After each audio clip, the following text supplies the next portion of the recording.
5/5/2025 তারিখ থেকে আবেদনটি শুরু হয়েছে আর আবেদনটি চলবে দেখতে পাচ্ছেন 9/6/2025 তারিখ পর্যন্ত, সামনের মাসের 9 তারিখ পর্যন্ত যে আবেদন সেটি কিন্তু করতে পারবেন। তো এখানে কিন্তু মাথায় রাখবেন, এখানে কিন্তু 30 দিন মানে 1 মাস সময় দেওয়া হয়নি। এই কম সময়ের মধ্যে আপনাদের ফর্মটি জমা করতে হবে। কোথায় কি জমা করবেন সেটাও দেখিয়ে দিচ্ছি, তবে মাথায় রাখবেন এই আবেদনটি শুরু হয়েছে 26/5/2025 তারিখ, আবেদনটির লাস্ট ডেট রয়েছে 9/6/2025 তারিখ। আর বিশেষ করে বড় কথা হলো যে এখানে আপনারা কি করে ফর্মটি জমা করবেন। দেখুন, অফিসিয়ালি টাইম যেটা বলা হয়েছে 11টা থেকে বিকেল 5টা পর্যন্ত আপনাদের ফর্মটি জমা করতে যেতে হবে, নিজেদেরকে ফর্মটি জমা করতে যেতে হবে। এখানে দেখতে পারবেন বাই পোস্ট, কুরিয়ার বা স্পিড পোস্ট, ইমেলের মাধ্যমে যদি আপনারা এনি আদার্স মোডের মাধ্যমে ফর্মটি ফিল আপ করছেন বা জমা করছেন, সেক্ষেত্রে উইল বি নট অ্যাকসেপ্টেড, সে ফর্মগুলি কিন্তু পুরোপুরি রিজেক্ট করে দেওয়া হবে। কোথায় জমা করবেন?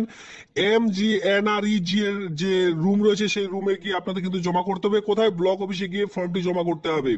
সরাসরি চলে এসেছে অ্যাপ্লিকেশন ফরম্যাটের মধ্যে। এখানে অফলাইনের মাধ্যমে আবেদন করতে হচ্ছে application form the post of গ্রাম পঞ্চায়েত সহায়ক, যেখানে নোটিফিকেশন নাম্বার আপনারা দেখতে পারবেন।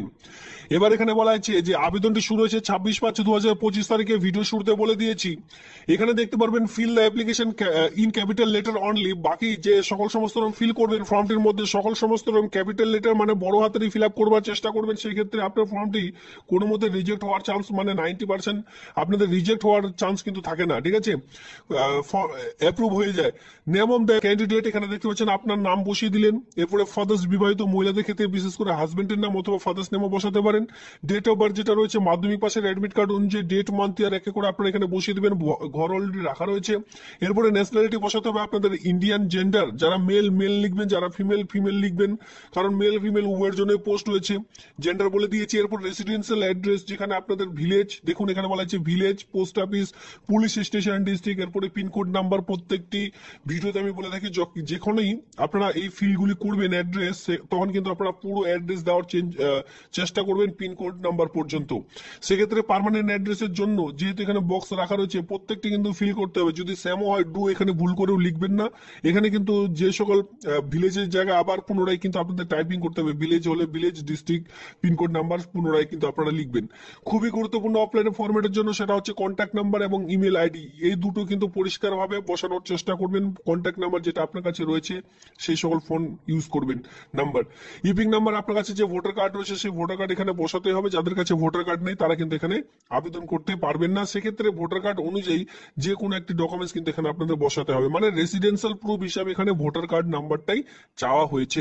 তো মাথায় রাখবেন যারা এখনো পর্যন্ত ভোটার কার্ড তৈরি করেননি করে নেবেন, নইলে কিন্তু এই আবেদনগুলি আপনাদের হাত থেকে ছাড়া পড়বে। কোয়ালিফিকেশন আমি ভিডিওতে বারবার বলেছি যে উচ্চ মাধ্যমিক পাস, এইচএস, এখানে দেখতেই পাচ্ছেন 10+2 এখানে বলা হয়েছে যে কাউন্সিল বোর্ড যে বোর্ডের আন্ডারে পাস করেছেন সেই বোর্ডের নাম এখানে শর্ট ফর্মে বসিয়ে দিলেন। সাবজেক্ট এখানে কি কি সাবজেক্ট ছিল শর্ট ফর্মে বসিয়ে দিলেন।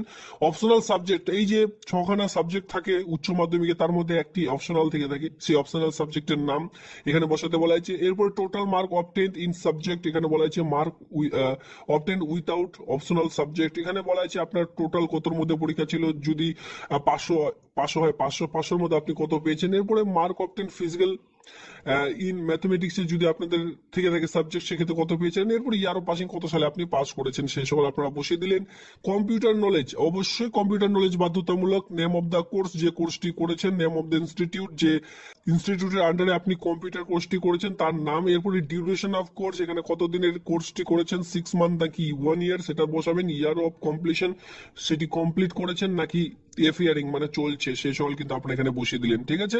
এরপরে নিচের দিকে দেখতে পাচ্ছেন সিগনেচার অফ দ্য ক্যান্ডিডেট, পুরো সিগনেচার করে দিলেন। ডেট প্লেস দিয়ে আপনি কিন্তু এই ফর্মটির সঙ্গে যাবতীয় ডকুমেন্টস আপনাদের একসঙ্গে অ্যাটাচ করে দিয়ে সেলফ অ্যাটাস্টেড করে একটি খামের মধ্যে ভরে তারপরে কিন্তু বিডিও অফিস, আপনাদের এলাকার যে বিডিও অফিস রয়েছে সেই অফিসে গিয়ে ফর্মটি জমা করে দিন, তাহলে আবেদন প্রক্রিয়া একেবারে কমপ্লিট হয়ে যাবে। দেখুন, ফর্মটির সঙ্গে অযথা আপনারা কেউ ডকুমেন্টস দেবেন না। যেখানে বলা হয়েছে যে আপনাদের এই কয়েকটি ডকুমেন্টসই উল্লেখ করতে হবে। 7 নম্বর পয়েন্টে বলা হয়েছে marksheet of higher secondary ETC equivalent examination, marksheet of 10th স্ট্যান্ডার্ডও দিতে পারেন, certificate admit card 10th standard equivalent of the age proof হিসাবে, কম্পিউটারের সার্টিফিকেট দিতে হবে, ভোটার আইডেন্টি কার্ড অথবা ইপিক যেটা বলা হয়েছে যে কোনো একটা ভোটার কার্ড ও ইপিক সেম, তো যে আপনাদের কিন্তু ভোটার কার্ড নাম্বার এখানে রাখছেই। রেসিডেন্সিয়াল সার্টিফিকেট কিন্তু অরিজিনাল আপনাদের এখানে দিতে হবে। এরপরে আধার কার্ড, এই মাত্র কয়েকটি ডকুমেন্টস আপনাদের সেই ফর্মটির সঙ্গে অ্যাটাচ করবেন। আর অবশ্যই সেলফ অ্যাটাস্টেড করে তারপরে কিন্তু বিডিও অফিসে গিয়ে ফর্মটি জমা করবেন। আর দেখুন এখানে গ্রাম রোজগার, এই যে গ্রাম পঞ্চায়েত যে পোস্টটি রয়েছে, গ্রাম রোজগার সহায়ক পোস্টের জন্য এখানে হায়ার সেকেন্ডারি লাগবে, it is requirement pass of science stream নিয়ে, মানে সায়েন্স স্ট্রিম নিয়ে অথবা ভোকেশনাল স্ট্রিম নিয়ে যদি কেউ বিশেষ করে উচ্চ মাধ্যমিক পাস করছেন তাহলে কিন্তু আবেদনটি করতে পারবেন। এর সঙ্গে অবশ্যই ফিজিক্স অ্যান্ড ম্যাথামেটিক্স কিন্তু কম্পালসারি সাবজেক্ট লাগবেই, 55% মার্ক নিয়ে কিন্তু আপনাদের পাস হতে হবে, ঠিক আছে, যদি আপনারা ভোকেশনাল অথবা সরাসরি উচ্চ মাধ্যমিক 10+2 সায়েন্স স্ট্রিম নিয়ে পড়াশোনা করে পাস করেছেন আর আপনার কমপক্ষে 55% নাম্বার রয়েছে, তাহলে আর বেশি দেরি না করে এই আবেদনটি কিন্তু করে নিতে পারবেন। সঙ্গে at last a computer course, minimum 6 মান্থের একটি কম্পিউটার কোর্স থাকলে আবেদনটি করা যাবে। বলে দিয়েছি এখানে 10+2, ফার্স্ট অফ অল 10+2 আপনাদের যে শিক্ষাগত যোগ্যতা সেটা লাগছে, এরপরে 18-র মধ্যে আপনাদের বয়স হতে হবে। এর সঙ্গে দেখতে থাকুন, এখানে আমি আপনাদের বলে দিচ্ছি যে name of the gram panchayat who are the posted, যে সকল গ্রাম পঞ্চায়েতে এই মুহূর্তে বিজ্ঞপ্তি বেরিয়েছে, দেখুন এখানে বলা হয়েছে নেম অফ দ্য গ্রাম পঞ্চায়েত। এই যে গ্রাম পঞ্চায়েতগুলি দেখতে পাচ্ছেন এখানে, এই সকল গ্রাম পঞ্চায়েতে এই মুহূর্তে চাকরি বিজ্ঞপ্তি বেরিয়েছে, তবে 2025 সালে এটি কিন্তু ফার্স্ট গ্রাম পঞ্চায়েতের চাকরির বিজ্ঞপ্তি। এখন ধীরে ধীরে প্রত্যেকটি গ্রাম পঞ্চায়েতে কিন্তু এই সকল পোস্ট আপনারা দেখতে পারবেন। তো সেক্ষেত্রে আপনাদের গ্রাম পঞ্চায়েতের নাম ভিডিওটির নিচে কমেন্ট সেকশনে অবশ্যই কমেন্ট করুন, এতে করে যখনই চাকরি বিজ্ঞপ্তি প্রকাশিত হবে আমি কিন্তু ভিডিওর মাধ্যমে এক এক করে জানিয়ে দেবো।